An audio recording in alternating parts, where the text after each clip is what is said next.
мушкилот.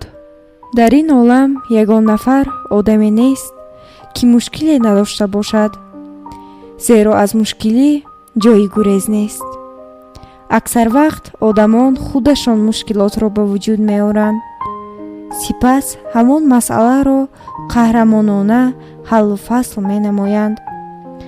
аммо агар мушкилот шуморо аз роҳ боз дорад, метавонед ҳаргиз ба коре оғоз накунед, зеро мушкилот ҳамеша вуҷуд дорад.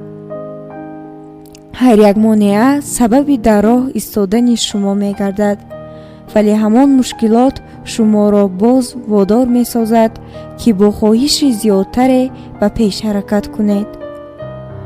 одамон ду тоифа мешаванд.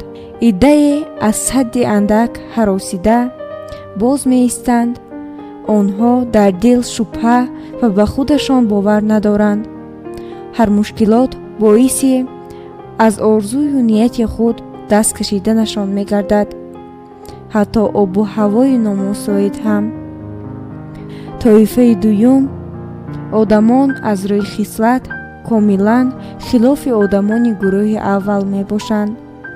ба мушкилӣ рӯбарӯ гашта, баръакс гӯё он душворӣ ба онҳо нӯрӯзам карда, иродаашонро қавӣ мегардонда бошад. бо қувваю ғайрати дучанд заҳмат мекашанд. фалсафаи барору комёбӣ маҳз дар ҳамин ҷо нуфтааст. ҳар монеа метавонад боиси аз орзуи нияти худ даст кашидан ё сарчашмаи хоҳиши бештари расидан ба мақсад гардад. он ба нӯрӯи идораи шумо, ба эътиқоди шумо ва ба мақсади гузоштаи худ вобаста аст. ба мушкилот рӯбарӯ гашта, дар ҷоятон қарор наистед. кушодани ҳар як гиреҳ ин санҷиши тавоноии иродаи шумо мебошад. он чизе ки бе ягон мушкилӣ ба даст омадааст, арзиши пурқимате надорад.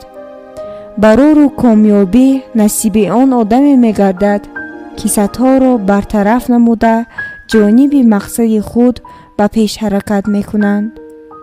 танҳо бо сабаби якбора муддаои табъ анҷом наёфтани кор аз мақсади худ даст шустан лозим нест. ҳатман то замоне ба даст омадани натиҷаи дилхоҳ кӯшишу ғайрат кардан мебояд. хайр, то барномаи дигар дар паноҳи худо бошед. ба канали мо обуна шавед